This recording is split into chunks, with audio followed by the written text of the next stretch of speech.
Hello viewers, இது வந்து ஒரு கமெண்ட் ரீடிங் வீடியோ தான். இந்த வீடியோவில் வந்து நம்ம சேனலுக்கு வந்து நெகட்டிவ் கமெண்ட்ஸ் ஒரு 4 நான் ரீட் பண்ணுறேன். உங்களுக்கு ஏதாவது பாசிட்டிவ் கமெண்ட்ஸ்லாம் கமெண்ட் பண்ணிங்கன்னா நான் நெக்ஸ்ட் வீடியோ மேக் பண்ணி போடுறேன். நெகட்டிவ் கமெண்ட் வந்து நிறையா வந்தது இருக்கலே. நிறையா வந்து என்ன டாப்பிக்கில் வந்துச்சுன்னு பார்த்தீங்கன்னா, நான் வந்து வியூஸுக்காக தான் வீடியோ போடுறேன் அப்படிங்கிற மாதிரி வந்தது. வியூஸுக்காக தாங்க எல்லாருமே வீடியோ போடுவாங்க. வியூஸ் வேணும்னா ப்ரைவேட்டில் போட்டால் வியூஸே வராது. வியூஸ் வரணுன்ட்டு தான் யூடியூப்பில் எல்லாருமே வீடியோ போடுவாங்க. இன்னும் ஒரு சிலர் வந்து காசுக்காக தான் நான் அந்த மாதிரி வீடியோ போடுறேன்ட்டு ஒருத்தன் தான், ஒரு சிலரில் ஒருத்தன் தான் திரும்ப திரும்ப கமெண்ட் பண்ணிகிட்டே இருந்தான். காசுக்காக தான் நீ வீடியோ போடுறேன்ட்டு. ஏன்னா வந்து அவன் ஒரு யூடியூப் சேனல் வச்சுருக்கான். அது ரொம்ப நாளாக கஷ்டப்பட்டு வீடியோ போடுறான். அதில் காசு வரலன்ட்டு நமக்கு வருதோ அப்படிங்கிற ஒரு கோபத்தில், ஒரு ஆதங்கத்தில் வந்து நம்ம இதில் கமெண்ட் பண்ணுறான், நீ காசுக்காக போடுறேன்ட்டு. நான் வீடியோ போடுறேன், யூடியூப்கார ஒரு 500 1000 மாதம் தர்றேன்னு சொன்னால் யாராவது உலகத்தில் யாராவது வேண்டாம்னு சொல்லுவாங்களா? இல்லை, அவன் தான் வீடியோ போடுறான், நாளைக்கு அவன் யூடியூப் சேனலுக்கே காசு தர்றேன்னு யூடியூப்லேருந்து சொன்னால் அவன் வேண்டாம் பண்ணான். நம்ம வந்து சாமி ரிலேட்டடாக போடுறதுனால கொஞ்சம் மனசு உறுத்தம். அதனால் எனக்கு 500 1000 வந்துச்சுன்னா அதுலேருந்து ஒரு சின்ன அமௌண்ட்டை நம்ம வந்து எதுக்காவது மக்களுக்காக செலவு பண்ணிகிட்டு இருக்கோம். ஆனால் எனக்குன்னு நான் பெரும்பாலும் இது வரைக்கும் செலவு பண்ணலை. அதனால் வந்து நான் காசுக்காக இந்த வீடியோவை போடல. அதேமாதிரி நான் வியூஸுக்காக தான் எல்லாருமே வீடியோ போடுவாங்க, நானும் அதுக்காக தான் போடுறேன். ஆனால் வியூஸுக்காக நான் தப்பான வீடியோ எதுவுமே போடல. வியூஸ் வேணுங்கிறதுக்காக இப்போ நிறைய பேர் பெண்கள் பேய் பிடிச்சி சாமி ஆடுறதையோ, இல்லை ரொம்ப குடிபோதையில் சண்டை போட்டது, சாமியை திட்டுறது, ஒரு மாதிரி மோசமான வீடியோக்கள்லாம் நிறையா இருக்குது. அதேமாதிரி பிணத்தை தூக்கிட்டு வர்றது, சென்சிட்டிவான கண்டென்ட் நிறையா இருக்குது. அதெல்லாம் போட்டால் கண்டிப்பாக வியூஸ் போகும்னு எனக்கு தெரியும். ஆனால் அதெல்லாம் நான் ஷேர் பண்ண மாட்டேன்.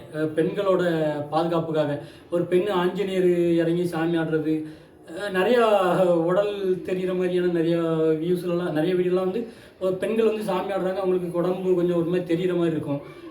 இல்லைன்னா அன்றைக்கெலாம் ஒருத்தர் அனுப்பி விட்டார், இந்த கும்பக்காரங்க கரகாட்டம்னு சொல்லுவாங்க, அந்த கரகாட்ட வீடியோலாம் ஒருத்தர் அனுப்பி விட்டார். நல்லா கிளியராக இருக்குது.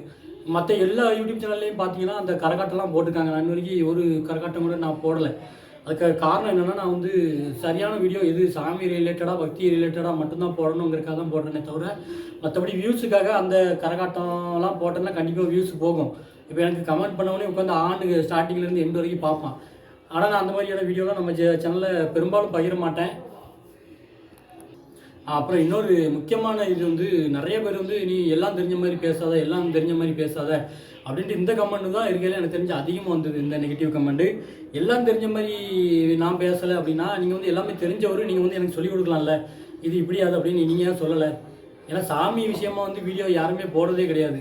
இந்த காலத்தில் வந்து பக்தியே அழிஞ்சு போச்சு. பழைய காலத்து ஆட்கள் வந்து சாமி கும்பிட்டது, பக்தி தெரிஞ்சது, அதோட முடிஞ்சு போச்சு. வர்ற ஜென்ரேஷனுக்கு நம்ம பக்தி எடுத்து சொல்லணும்னா என்ன மாதிரி 4 பேர் யூடியூப்பில் வீடியோ போட்டால் தான் உண்டு. நீங்கள் தான் எல்லாமே தெரியுதுல்ல, நீங்கள் வந்து எனக்கு சொல்லிக் கொடுக்கலாம்ல, இது இப்படி அது அப்படின்ட்டு சொல்ல மாட்டீங்க. நீங்களும் வீடியோ போட மாட்டீங்க. ஆனால் போடுறவங்க வீடியோவில் வந்துட்டு நீ எல்லாமே தெரிஞ்ச மாதிரி சொல்லாத அப்படின்னு வந்து சொல்லிடுறது. அப்போ நான் சொல்கிறது தப்பு அப்படின்னா எது தான் சரி? ஏன்னா இப்போ வந்து ஒவ்வொருத்தருக்கும் ஒவ்வொரு புரிதல் இருக்கும் கடவுள் பற்றி. இதுதான் சரி, அதுதான் சரிங்கிறது வந்து எதுவுமே கிடையாது. நான் வந்து சரின்னு சொல்லி ஒரு விஷயத்த போட்டுட்டேன்னா மறுபடியும் அது தப்புன்னு எனக்கே தெரிய வந்ததுன்னா நான் வந்து ஒத்துக்குவேன். நான் அந்த மாதிரி முருகரை பற்றிலாம் ஒரு வீடியோ போட்டிருந்தேன். அதில் வந்து முருகர் வந்து சைவம் அசைவம்னு சொல்லி நானே அதில் ஒத்துக்கிட்டு மன்னிப்புலாம் கேட்டுக்கிட்டேன். அதனால் எது சரி எது தப்புங்கிறது வந்து நம்ம என்றைக்குமே முடியவே பண்ண முடியாது. அது வந்து கடவுள் விஷயத்தை பொறுத்த வரைக்கும் இதுதான் சரி இதுதான் தப்புன்னு நம்ம எதுவுமே சொல்கிறதில்ல. நம்ம வந்து நான் என் வீடியோக்களில் கடவுளோட மகிமை, முத்தாரம்மனோட மகிமை, சாமியோட மகிமை, மற்ற கடவுளோட மகிமையை வந்து மற்றவங்க சொல்கிறத வச்சுட்டு நான் வந்து ஷேர் பண்ணுறேன். இந்த மாதிரி லைஃப்பில் நடக்கு அப்படின்ட்டு. அதே மாதிரி இதே மாதிரி நடக்க வாய்ப்பு இருக்குது, நடக்கும் அப்படிங்கிறதுனால தான் நான் ஒரு நம்பிக்கையில் தான் அவங்க சொல்கிறத வச்சுட்டு போடுறேனே தவிர, நானாக என்னோட கற்பனையில் எப்படி நடந்தது அப்படி நடந்து நானாக ஒரு பில்டப் கொடுத்து எதுவுமே நான் போடுறதில்ல.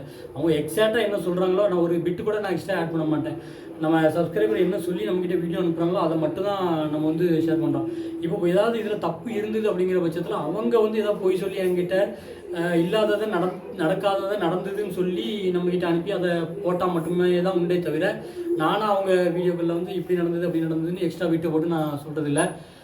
இன்னும் நிறையா நெகட்டிவ் கமெண்ட்ஸ்லாம் வந்தது, அதெல்லாம் பேசுகிறதுக்கு டைம் இல்லை.